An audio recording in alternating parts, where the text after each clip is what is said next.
Hey everyone, thank you so much for joining me for 10 Minute Tuesday. This is your host, Sekou Tyler, and this is episode 20.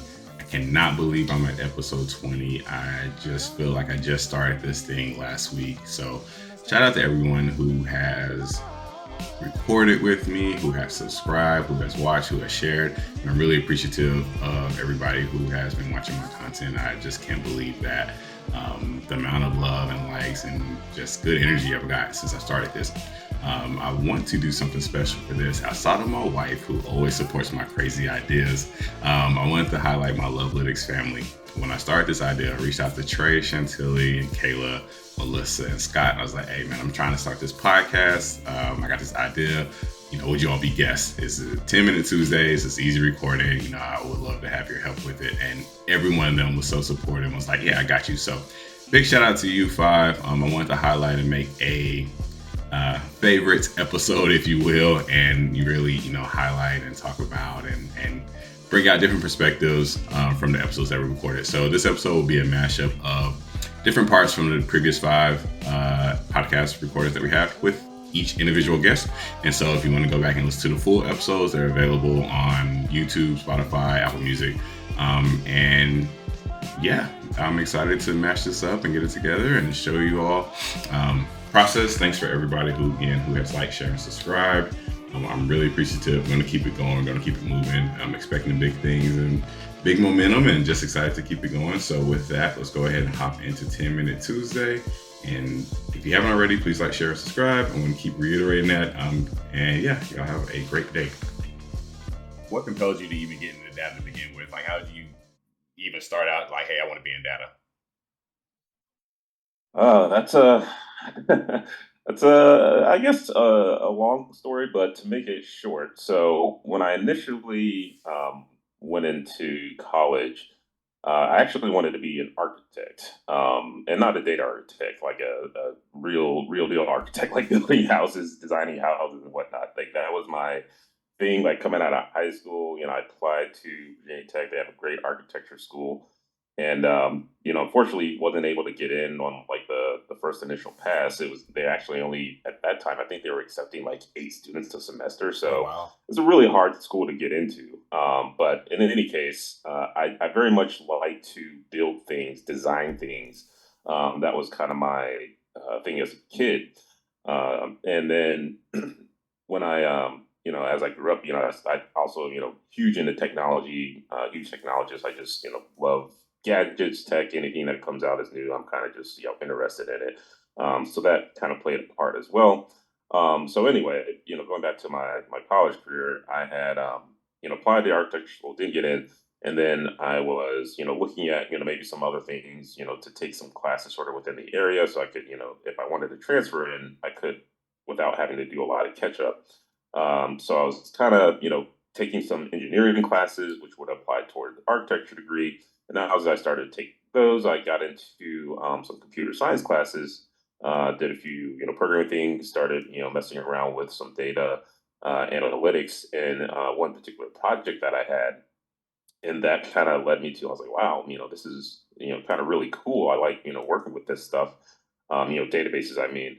And so, I took a few more classes in that area and I was like, you know what, maybe I should, just consider, working within, something within data. And luckily, Virginia Tech, the School of Business actually had a program, information technology program that I was able to check out. And I, sort of immediately loved it. And from there, I, worked my way through that program, learned a lot of different things, had to take a lot of different classes on statistics, databases, the old, sort of Irwin modeling, all Yeah. that good stuff. And ultimately, yeah, I kind of, got into a career that actually reflected my major. Cause I switched majors, actually a couple of times. But yeah, that's kind of what led me to getting into data, and yeah, I've kind of just been here since. Awesome.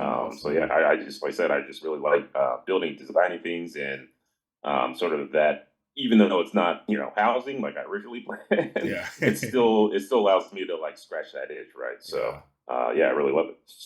What's one lesson on your job that you think that you learned on the job, but everybody should learn at some point in their life? Um, how to interact with different types of people, I would say.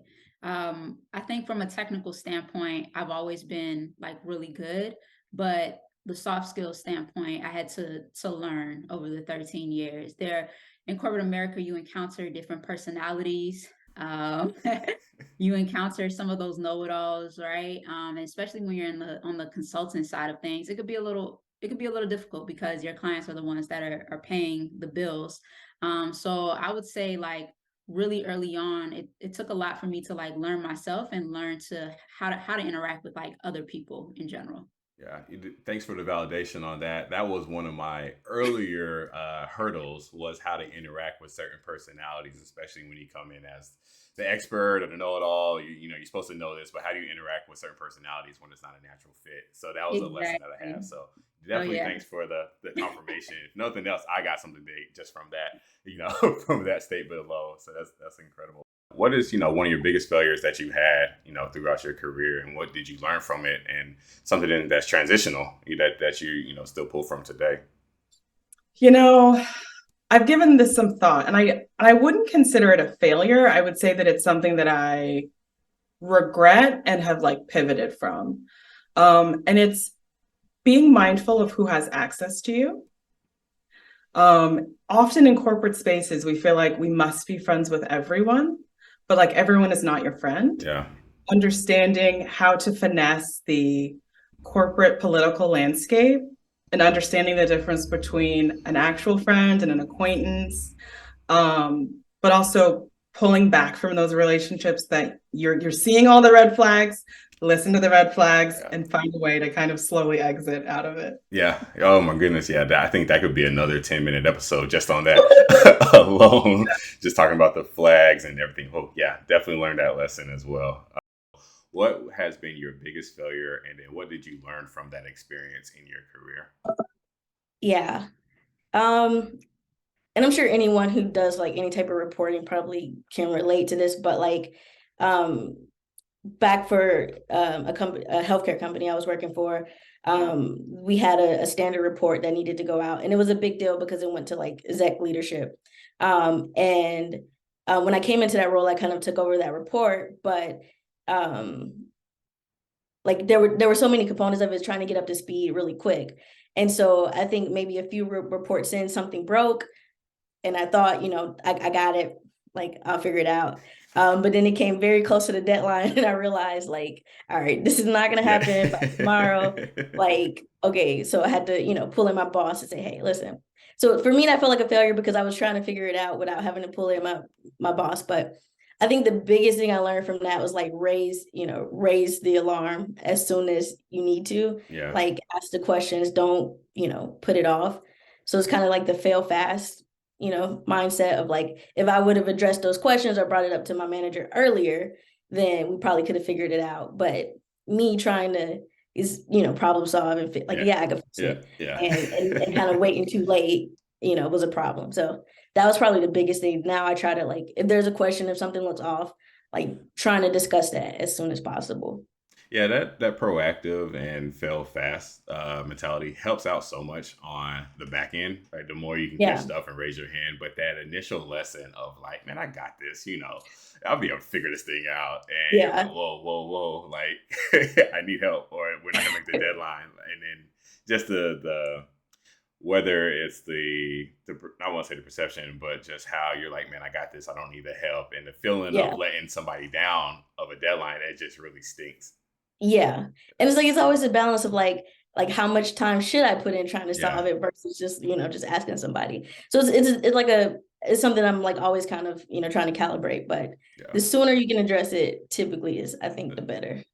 All right. So, what is one piece of advice you'd give someone who's just starting out in their career? Probably around like more to do with how you integrate yourself into the culture of a company and like the problems, I guess the solutions that you bring as part of that. Like I think about the people who, at other jobs and even here, the people that I work with that are constantly bringing like well thought out ideas and like constant innovation. And like as part of that, not necessarily bringing just problems, but being like, hey, this is sort of a problem, whether it's culture related, whether it's technical related, whether it's sales related, I don't care. Like they come with, hey, here's the problem, and here's an idea of how we can fix it, or hey, we should pull this person into the picture. And so I guess how that relates to someone starting their career is like, if you can really establish yourself as someone who like is a doer, right? Somebody comes in like, hey, here's what we should do. Let's work on this. And I'm not saying you need to be like the person leading every initiative. It's just so much more about creating that image inside of the culture that you're someone who like just gets it done. You're not causing the problems, you're fixing the problems. And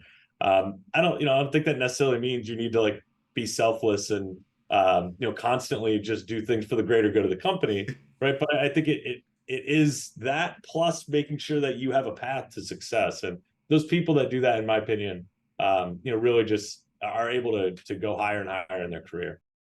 So that's it. That's episode 20. Thank you so much for watching it. And if you have not already, please like, share, and subscribe. And we will talk to y'all next week. Y'all have a great day.